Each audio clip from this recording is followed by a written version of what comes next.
Jesus Trilogy, Book 1, The Four Messiahs, Chapter 49. "Well, how was your day, Jesus?" George asked. They were all seated at the supper table, Joseph and Mary and their 3 children, and George and Joanna and their little son, who was now 3 years old. Cornelius was his name, named after an emperor or something, Joanna had said. "Had a great time in Jerusalem. I've seen so much: the temple, the city gate, David's tomb, and I even saw where he was born." "Where was that, dear?" Joanna asked. "In Bethlehem." "Really?" she said. "Yes, in the King's Inn." "How did you come to be born down there, when your parents lived in Nazareth?" "It's a long story. We came down from the census for the census in 4 BC. Mary was with child," Joseph said, taking over the story. "It was crowded in the city, so we went to Bethlehem. Mary delivered that night." Joseph didn't want to reveal too many details, but George now pressed. "Just where was it you were born?" George asked. "George, we're eating supper," Joanna chided. "It's okay, Joanna," Jesus said. "I was born in the inn, wasn't I, Mom?" "Yes, son." She wanted the conversation to end, but Jesus was still unwinding from a very exciting day, and he felt the need to talk. "Now eat," Mary told Jesus. "It was in a stable, actually." "Son," Joseph said sternly. "Sorry. Please pass the roast."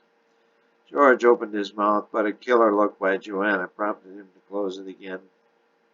That night, after everyone retired, George was still wide awake. He was desperately trying to make 2 plus 2 equal 4, but couldn't. Could this be the couple who'd had the baby that night in the stable? Could this 12-year-old Jesus be the one the angels were kissing? Could this nice, normal Jewish boy be the one Herod might have missed? He must have, but how? It was such an awful thought, the killing of babies, innocent babies. He got sick to his stomach every time he thought of it, as he now was. He began to retch and stepped outside to vomit up all the wonderful food he had eaten. When old Major Roan had died, Herod placed George in Roan's old position. Herod liked George because he had preserved Herod's kingdom by alerting him to the new king. The other soldiers who had been bypassed after this promotion were jealous, but that was 12 years ago. Herod was dead, but he must have missed the boy he was trying to find and kill. 29 innocent babies had been needlessly and ruthlessly slaughtered, some by George's own hand. But where was that 30th one? Did the one boy Herod was really after get away? George succumbed to a wave of nausea, almost causing him to pass out. He fell to the ground in agony. It was only then that he heard the hiss. He turned toward it reflexly, but it was the wrong thing to do. The dim torchlight illuminated the pale underbelly of the black adder for just an instant. Then he felt an awful burning, not in his stomach, but on his left cheek. The snake had planted its fangs in his face and would not let go. The adrenaline took over from the awful nausea, creating sheer fright. He grabbed the snake by the wing and pulled it off, heaving it 15 feet in the air, landed in the brush, and slithered away. George fell to the ground and fainted, the pain searing him. The glint of the sun coming through her open upstairs window awoke Joanna. She felt for her husband. Coming awake, she realized he wasn't there. Not wanting to disturb anyone, she whispered, "George, he must be downstairs." Both she and George slept nude. He liked it that way. She leaned out the window to look at the sun. When she saw her husband lying in the garden motionless, she let out a blood-curdling scream and ran down the stairs. Joseph awoke with a start. He grabbed his robe and raced out to where Joanna was standing. "Mary!" he yelled. George appeared lifeless, and Joanna was in shock. Jesus heard the scream and came running out with Mary. "Mary, take Joanna," Joseph ordered. Joseph rolled George on his back and listened for air. It was faint and shallow, but yes, he was alive. "Is he breathing, Dad?" "Yes, but he must be in some sort of shock." "Maybe he fell out of the window," Jesus offered. "Maybe, but I didn't hear any bones cracking when he rolled him over. I'm no doctor." "I really don't know what to do," Joseph said. Joanna was whimpering in the background. Do something, please, she yelled. Dr. Luke said in our first aid class that if someone is in shock, you try to thump on his chest and puff into his mouth. Do it, do it.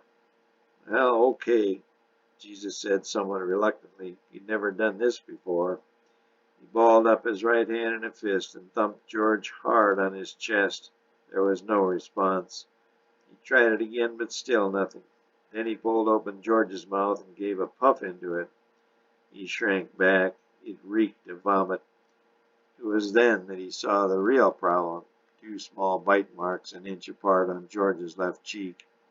Dad, Jesus exclaimed, I think George was bit by a snake. Where? Joseph asked. Right here, Jesus said, pointing to George's left cheek.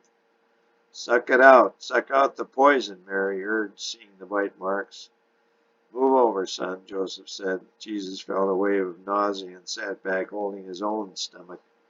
Joseph pressed his lips onto George's left cheek and began to suck, eventually drawing blood. He spit it out and drew out some more. The puff of air Jesus had given George had been useful, for George suddenly, but perceptibly, moved his legs. His breathing was still shallow. By this time, Joseph's 2 daughters and little Cornelius were all watching the proceedings, Cornelius crying silently, but Joanna continued to wail out loud. Their house servant had gone to fetch the Roman doctor, who now arrived on the scene. He was shown the bite marks and quickly mixed up a remedial potion of powder and water. The doctor ordered Joseph to stop, and holding George's nostrils shut, he put the potion in George's mouth. George coughed and sputtered. Then he gasped, opened one eye, then the other. George was still incoherent, but his breathing and color had improved.